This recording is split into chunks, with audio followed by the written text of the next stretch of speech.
in Jerusalem, where I spent about half a year living and another half year working as an editor, the Israeli government is forcing Palestinian residents out through denying them residency permits, through blocking their access to their lands, to their families, their neighbors, their workplaces, and their schools, with the construction of the wall, and finally through house demolitions and forced evictions.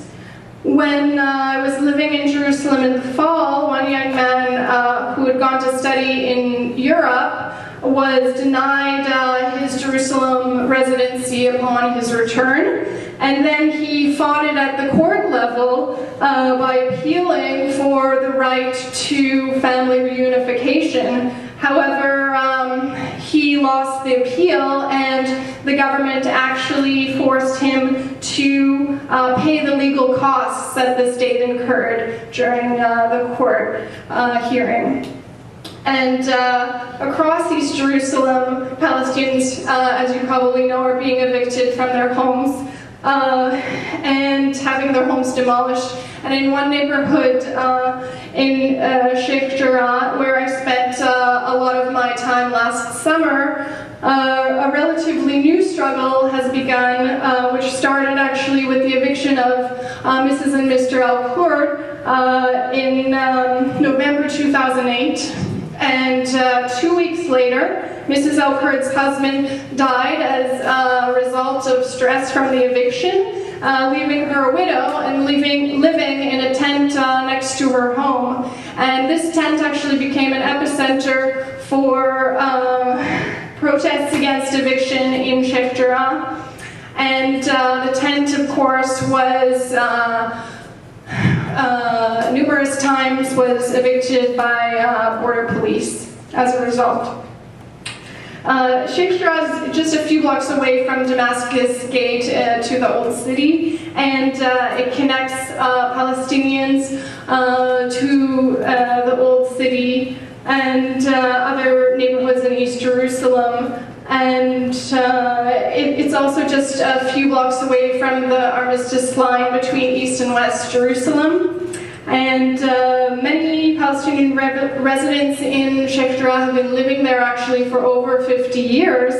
And something that's often not discussed in the media reports of Sheikh Jarrah is that they are Palestinian refugees from the 1948 war, and the reason that they were living in this area is that they were given housing by UNRWA, and now Jewish organizations are claiming rights over these houses dating back to the 1800s. And that's already led to the eviction of many families, and there are expected to be about 30 families who will be evicted from Sheikh Jarrah. The Hanoun family became very close to some of the activists who were staying with them during this period of time. But they were really sad to see them go, because many of the activists were actually targeted for arrest, and then their bail conditions stipulated that they had to be deported from the country. So when I was living in Jerusalem last spring, I spent 2 weeks sleeping out on the curb with the Hanoun family and some international solidarity movement activists. And the Hanoun family was forcefully evicted from their home by hundreds of border guards.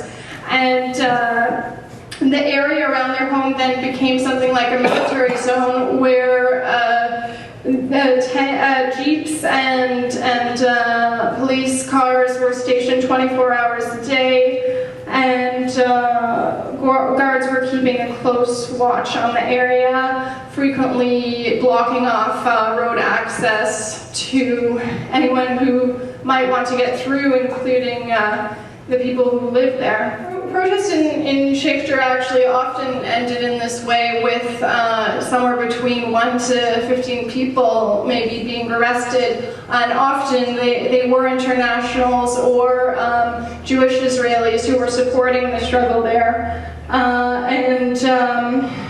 It's sometimes, in some cases, Palestinian residents of Sheikh Jarrah were arrested themselves after they had defended themselves from violent attacks from settlers, and then they were also given bail conditions that they weren't allowed back to the area, which means basically they're not allowed to go back to their home for those who had not yet been evicted.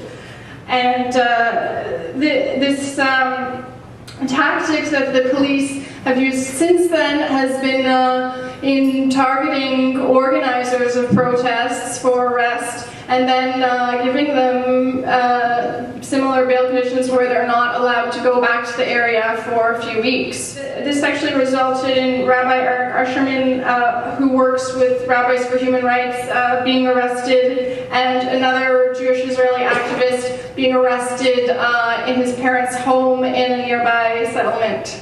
Needless to say, he's not living there anymore.